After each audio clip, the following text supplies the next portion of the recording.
Komið þið sæl, velkomin aftur að Rauðaborðinu. Ég heiti Oddný Eir og við ætlum að halda áfram að tala bara eiginlega heilbrigði samfélagsins og núna ætlum við að einbeita okkur að svona heilnæmu umhverfi. Til mín eru komnar bara eiginlega aðal konurnar á þessu sviði. Það Guðrún Birna Lusar og sem framkvæmdastjóri SUM og verkefnastjóri Pieta-samtakana líka. Harpa Fönn Sigurjónsdóttir lögfræðingur og umhverfisinni og þú ert nú líka svona svo sem að frumherji í þessu sem kallast SUM og við kannski útskýrum að það eru samtök áhrif umhverfis á heilsu. Já. Og þetta svona þetta svolítið svona óþekkt svið held ég fyrir marga. Þetta ekki beint þetta liggur á milli svona margra sviða virðist vera. Getið kannski bara útskýrt aðeins það hvað þessi samtök eru? Já, þetta enda mjög góð spurning. Við erum sem sagt stofnuð 2015 uppalega. Og uppalega voru samtökin stofnuð utanum sem sagt þolendur sem voru að veikist út af myglu og rakaskemmdum.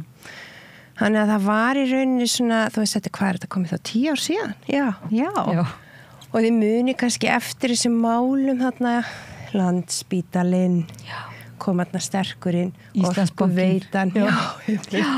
Þetta þessi tími og og það kom náttúrulega, það þessi svið öll eru voðalega lítið rannsökuð og það lítið kannski komið fram og sérstaklega á þessum tíma. Þannig að þessum tíma var bara mygla, það var bara eitthvað svona bannorð út allt en fólk áttaði sig ekki á því hvað væri raunverulega að gera. Fólk svona veikt. Og þetta væri í rauninni flókið samspil og það mætti í rauninni segja að þetta væri flókið samspil sem sagt örvera, myglu, raka í hennu byggða umhverfi. Og hvað byggða umhverfið? Það umhverfið okkar sem við hrærum að lifust í, sérstaklega mannkynið. Við erum náttúrulega, hvað sagt, að við eyðum 60% af tíma okkar til dæmis bara í svefnherberginu. Þú veist, og við erum 90% af tíma okkar inni.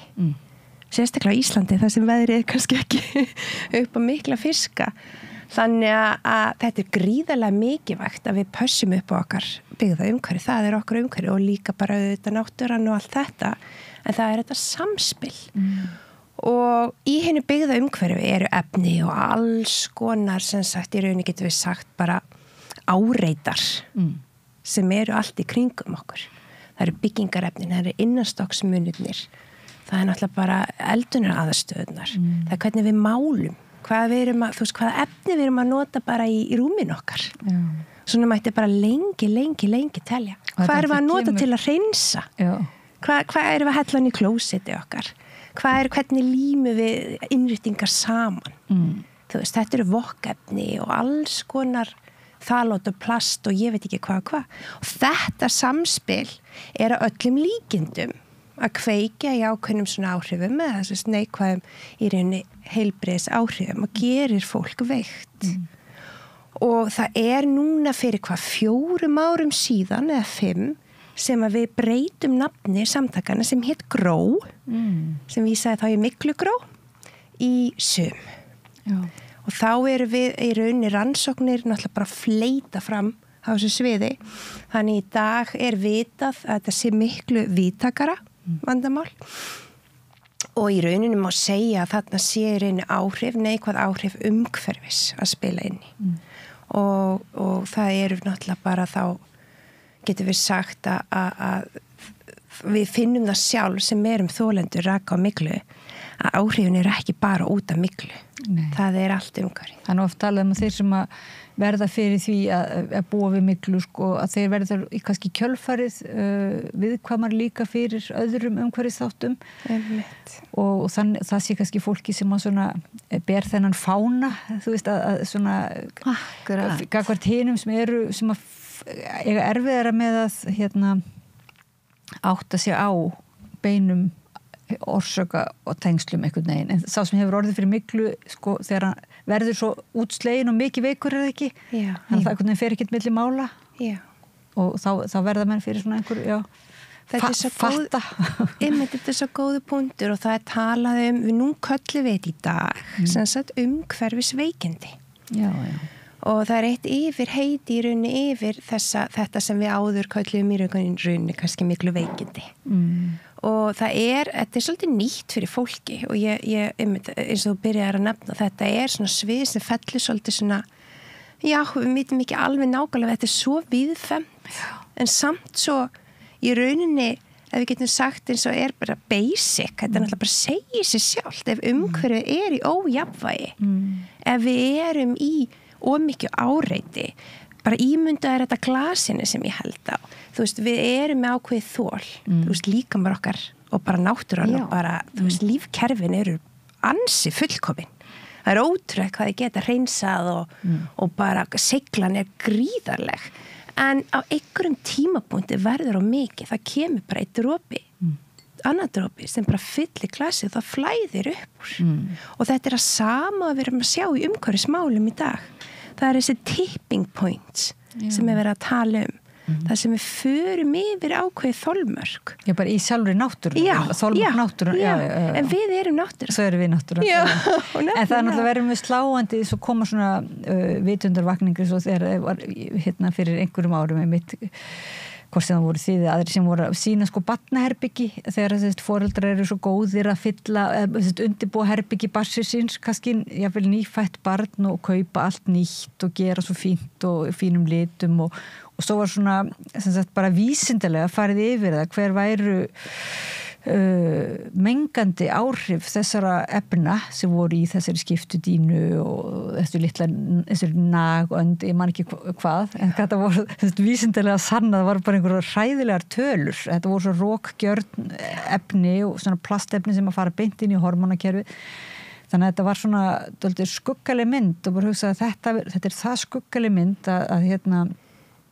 kannski flestum þykir þetta bara of skuggalegt að trúa því skilji bara og fara beint yfir í afnetununa og svona finnast það getur ekki verið þú veist, ríkisvaldi myndi vera búin að eða einhver myndi vera búin að stíga inn í og stoppa þetta þú veist, ef þetta væri svona hættulegt en svo eru sum sem halda þið fram að þetta sé svona og trúa því að þetta sé Já og þetta einmitt bara einn af okkur viðkvæmustu hópum lítil börn, ólétta konur eða veikt fólk og aldraðir þetta eru viðkvæmir hópar sem að við verðum að vernda af því þeirra kerfi ekki jafn sterkt og sérstaklega börnin og þetta einmitt alveg rosalegt og svo eru börnin að drekka á plasti og borða gjörunna fæðu og allavega mæta í leikskóla sem kannski með myglu Það eru svona helstu þættir sem að þið svona, ég veit ekki bendið á eða vari við eða svona,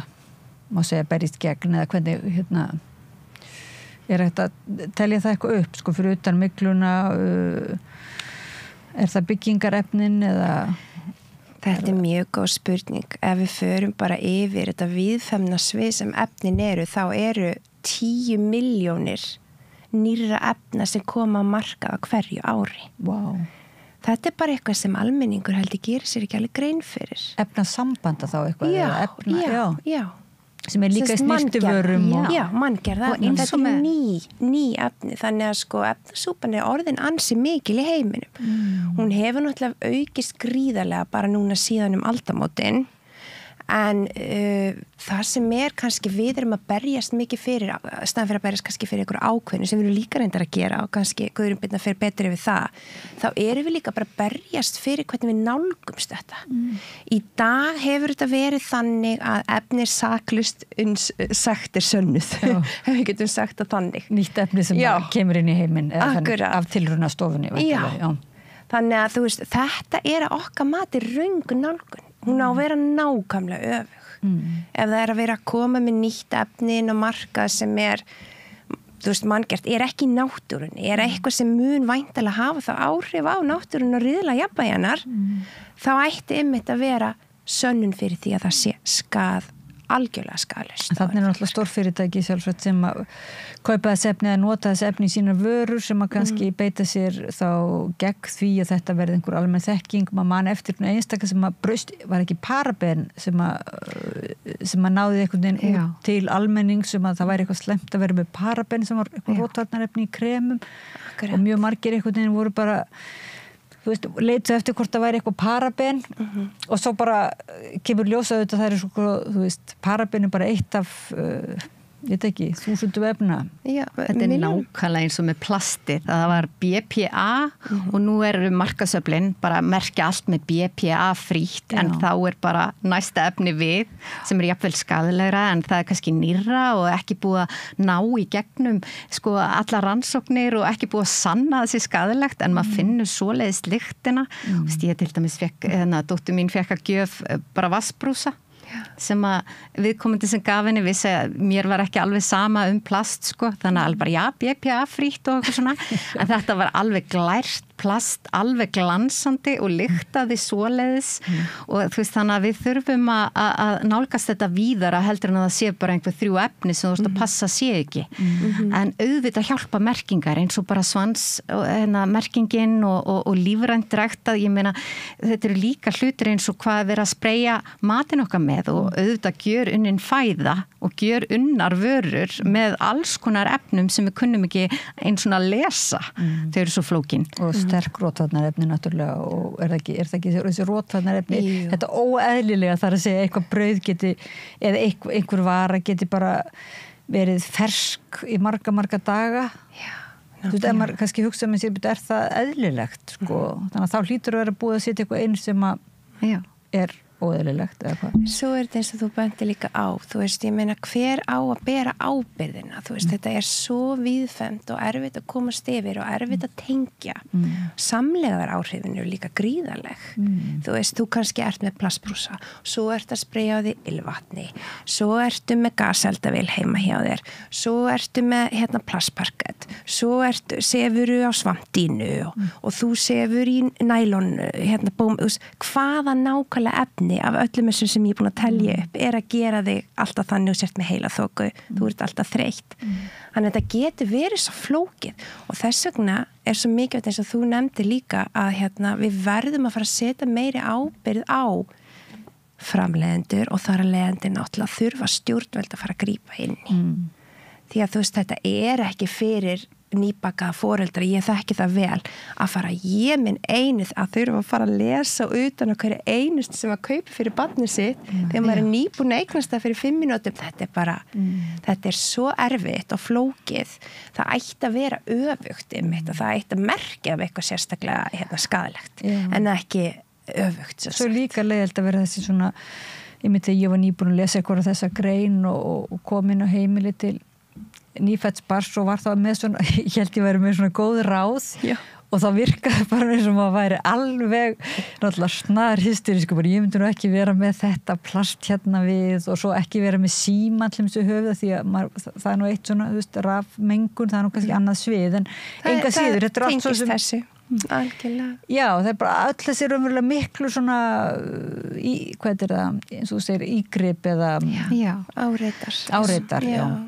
Svo líka annað sem mjög stórt í okkar málflutningi sem sko þetta með inniloft og útiloft að sjálfsög í þéttbýlinu getur útiloftið oft verið slæmt en eiginlega oftast inniloftið verra með öllu sem við erum með heima hjá okkur. Það eldvarnar efnið í sófanum okkar og plastínan sem við sofum á og öll efnin í þvottaefninu og allt þetta samanlagt og hvað þá ef það einhver mygla og svo framvegis.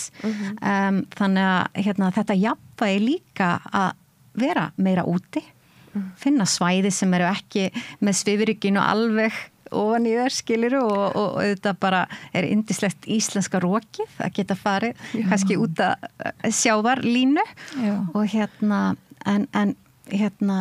viðurkenningin á þessu og það margt sem hægt að gera til að bæta inniloftið.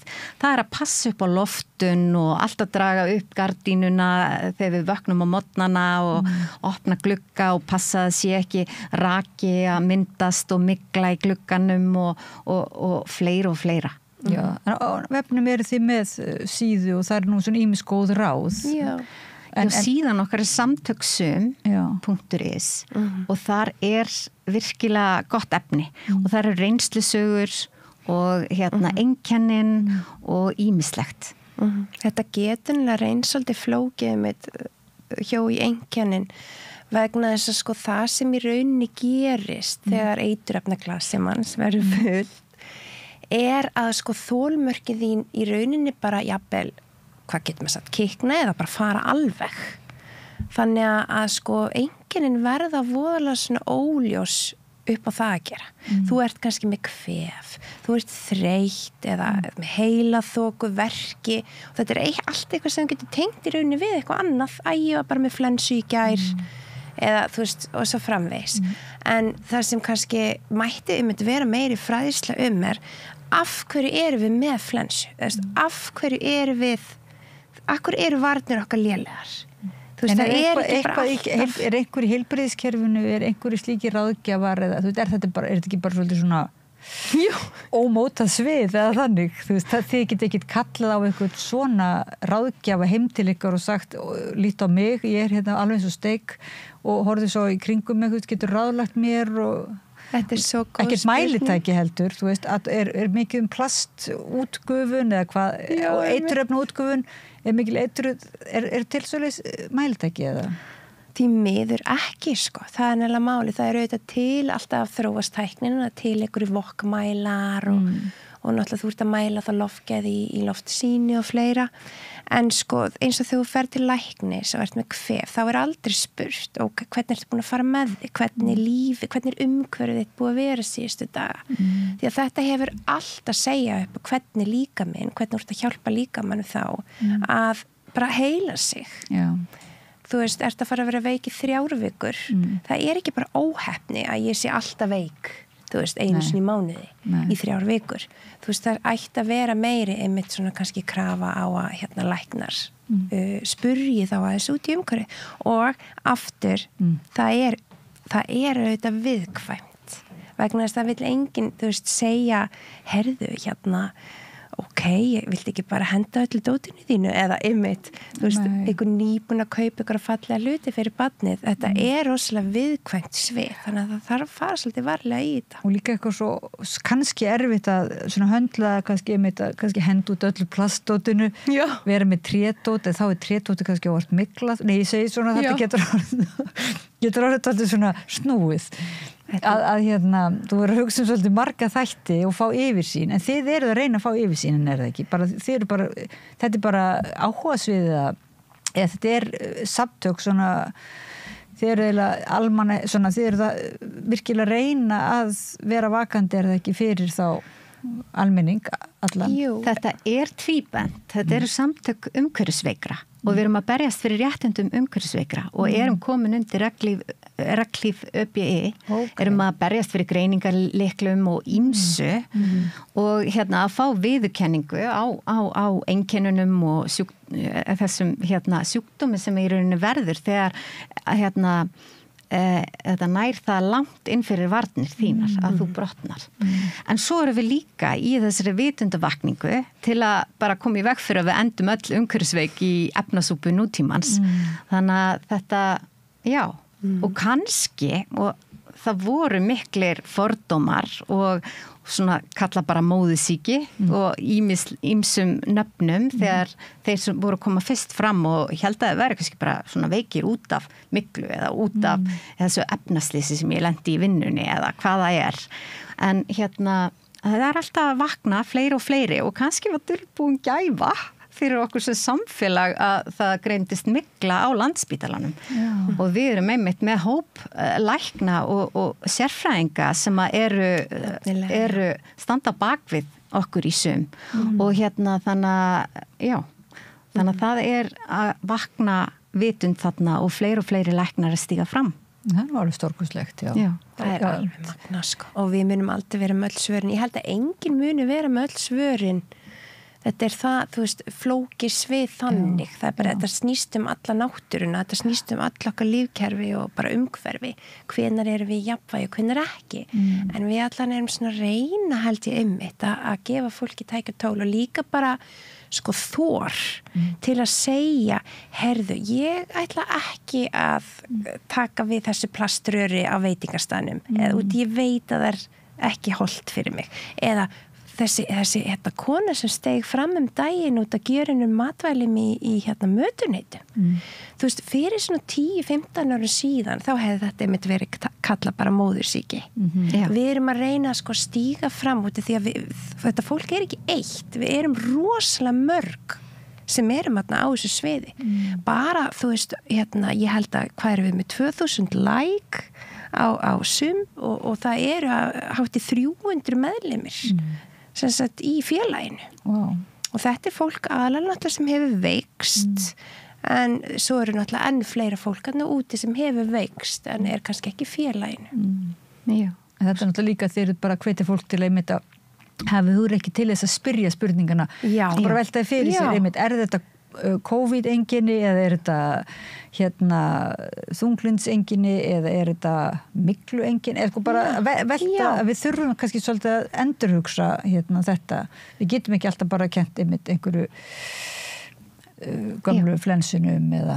Þetta svo nákvæmlega þetta og líta svolítið svona heildrænt á heilbrigði og heilnæmt umhverfi. Að því líka eins og þú segir, ef það eru, hvað það eru, 10.000 ný efni eða ég man ekki töluna, en allavega er svona mikið, að við áttum okkur á því hvað við búum í breyttum heimi, raunverulega, þú veist, hvað okkar fatnaður, allt, ég meina, fólk veit held ég ekkert ef það kaupir sér nýja flíka, það búið að spreyja hana með einhverjum anti-myglu efni og rótvarnar einhverju til þess að hún, og kaupir þér skelfisk á restaurant, þá búið að sprauta það með líka einhverju sérstöku efni til að, sko, raunverulega, ef við hefðum vitneskjun þetta, þá kannski myndum við aðeins svona vera allavega tengja betur eða hvað. Já, og svo þetta svo merkilegt að sko þegar manneskja hefur kannski lent í því að búa við slæma myglu eða lent í efnasleysi og verður virkilega veik, þá leiðin svo löng tilbaka og það svo erfitt að komast og þessir einstaklingar verða einmitt næmir fyrir allt í einu öllu, ekki bara myglunni eða efninu sem þeir lentu í og þá verða þeir eins og nemar, gangandi nemar á það sem óheilnæmt. Þannig að það svo mikilvægt fyrir okkur hinn sem erum ekki, kannski ég ekki umhverfisveik en ég samt svona nokkuð næm en hef að halda mig góður að ég hef ekki farið alveg brotið kerfið mitt að þá eru þessi nemar sem erum í samfélaginu að hlusta á sögurnar þeirra, þau eru eins og kanarífuglinn í kólanámunni og getur varað okkur við hvað óheilnæmt. Þau þurfi ekki rannsóknir til að segja sér að eitthvað sé skaðlegt. Þetta er fólk sem ætti eiginlega bara vera svona í kannski ráðgjafa her eða svona ráðgjafa teimi sem getur farið bara með nemana og inn á til dæmis hugsa ykkur alla hópana sem ekki með tungumál, ungbönn, fatlaðir, einhverjir sem eru lokaðir inn á stofnunum eða eru í húsnæði sem geta ekkert flutt úr og þau eru bara mikluð og þau eru bara kannski með fullt af andlegum og líkamlegum einkennum út frá mikluveikindum eða einhverjum efnaveikindum og við getum bara beðið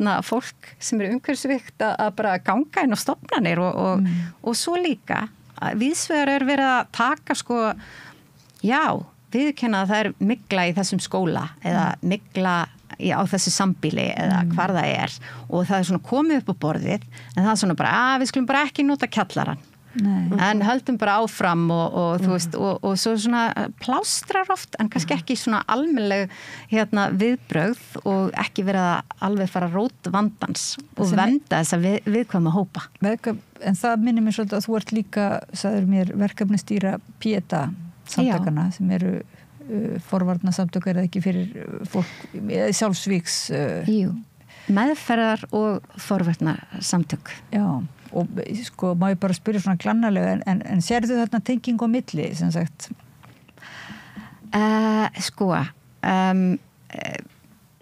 Tenging á milli tengt þeim sem líður illa? Já, ég bara hugsa að vernda þessa viðkvæma hópa eins og segir þeir sem eru mállýsingjar kannski eða einhvern veginn get ekki svara fyrir sig og verða fyrir þessu áreiti. Svo sannarlega, allir sem eru langveikir og líður illa geta verið í áhættu hópi sem leitar til okkar eftir